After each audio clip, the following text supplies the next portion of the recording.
C'était un matin ordinaire au musée des Beaux-Arts de Nantes. Un peu avant l'ouverture de 11 heures, tout le personnel s'affairait à prendre son poste.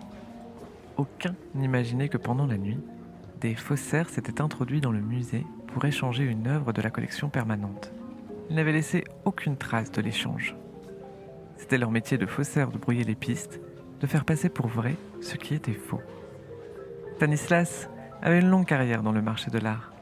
Il connaissait toutes les ficelles de ce petit monde aussi indécent que fascinant. Il connaissait surtout les collectionneurs. Stanislas les classait en 3 catégories. Les passionnés, ceux qui achetaient au coup de cœur, peu importe le pédigré de l'artiste. Les opportunistes, ceux qui investissaient dans l'art comme on spécule dans le bitcoin, les deux étant parfaitement compatibles. C'est avec cette catégorie qu'il avait découvert l'autre versant du marché de l'art, celui où l'argent sale se blanchit dans les œuvres. La troisième catégorie était ceux que Stanislas appelait les m'as-tu-vu. C'était souvent des novices, des nouveaux riches qui comprenaient que pour faire partie de l'élite de l'intelligentsia, il était de bon ton d'afficher des perles rares dans son chez-soi. Pour eux, l'art n'était pas une histoire de passion ni d'investissement, mais bien d'une marque d'appartenance. Et c'est à leur contact que Stanislas s'était reconverti en faussaire il y a quelques années. Il vivait désormais au gré des vols, des ventes et des reventes, naviguant d'un univers à l'autre entre galeries, musées et réseaux souterrains de collectionneurs et de marchands.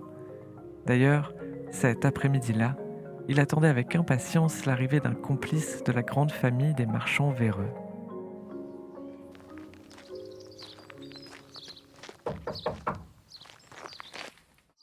Salut Lionel, Stanislas. comment tu vas? Très bien, toi aussi. Tranquille? Ouais, impeccable. On va s'installer dans le jardin? Avec plaisir, on va profiter du soleil. Ouais. Et tiens d'ailleurs, t'as pas changé quelque chose dans ton jardin? Les bégonias, Mmh. ça apporte un peu de Eh couleur oui. dans le jardin, j'aime bien moi. Je t'en prie, assis-toi. Merci, merci bien. Ça va toi depuis tout ce temps? Mais écoute, ça va. Ouais, très bien. Bah, tu sais les affaires. Ouais, c'est ça. Tu veux du café? Avec plaisir, ouais. Ça ira, t'as du sucre? Ouais, juste là. Ok, merci. Pardon, excuse-moi. Désolé. Pas de mal, ça arrive. Attends. Ce qui était pas très stable aussi ta table, hein.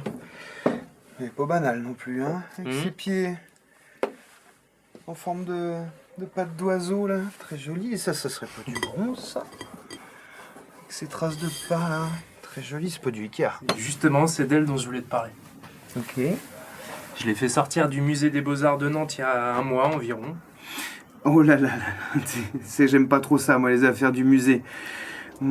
C'est des coups à se faire gauler, ça. Tu sais que j'ai plus l'habitude de faire un contrefaçon, moi. Non mais t'inquiète, c'est passé comme une lettre à la poste. Tu te souviens de mon ami sculpteur André? Oui, évidemment. Eh bah, il l'a refait à l'identique. On a échangé ça en douceur le mois dernier. Et tu me connais, je fais les choses proprement. Ça fait un moment que je bosse avec le veilleur de nuit de ce musée.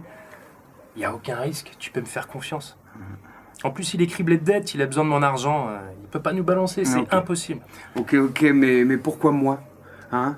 Tu l'as quand même pas sorti sans garantie. Justement, c'est ça le problème. Le collectionneur pour qui je l'ai sorti vient d'avoir un arrêt cardiaque. Du coup, j'ai pensé à toi. T'as un bon réseau. Ok, et combien je peux en tirer? C'est une œuvre de 1939. Elle est de Meret Oppenheim. Tu connais? Oui, évidemment, mais surréaliste. Exactement, c'est une oubliée des surréalistes.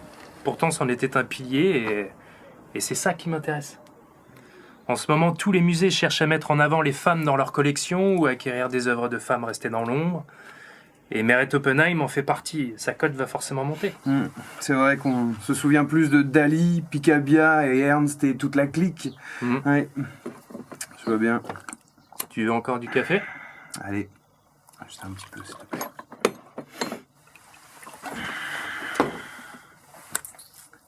Bon, ok. Je vais voir, j'ai peut-être un gars des Émirats que ça pourrait intéresser. Juste, il est pointilleux. Je vais voir. Ok. Et en plus, j'ai l'impression que c'est une édition. Exact, c'est la numéro 11. Les autres éditions sont éparpillées partout dans le monde. Et l'édition numéro 2 avait été donnée par l'artiste à un ami. Du coup, j'ai pensé qu'on pourrait la faire passer pour l'édition 2, vu qu'il n'y a pas de certificat. Elle aurait très bien pu être retrouvée dans une cave. Enfin, il suffit de broder un peu. Je connais quelques journalistes véreux qui crèvent un peu la dalle et ils pourraient nous aider là-dessus pour refaire l'histoire. C'est quoi ce truc? Oh la vache! Oh purée! Oh! Non mais vous croyez quoi là les gars? Vous parlez de moi comme une vulgaire marchandise? Je sors pas de maison du monde moi. Mérette elle m'a pas fait des pieds en forme d'oiseau juste pour le plaisir. Hein. Je suis une putain d'œuvre d'art. Une table oiseau. Je vais pas rester immobile là, comme toutes les tables du monde, à vous écouter me marchander. Vous me faites vomir avec vos petites magouilles. Moi je me casse, je vais prendre des vacances. Je vais retourner me faire admirer au musée, elle est là ma vraie place. Mais qu'est-ce qui se passe? Mais non! Dépêche-toi, Mais vas-y, non, ok! ramène-toi, on va la chercher là. On va perdre notre fric. Là. Putain, mais non! Non! Mais non!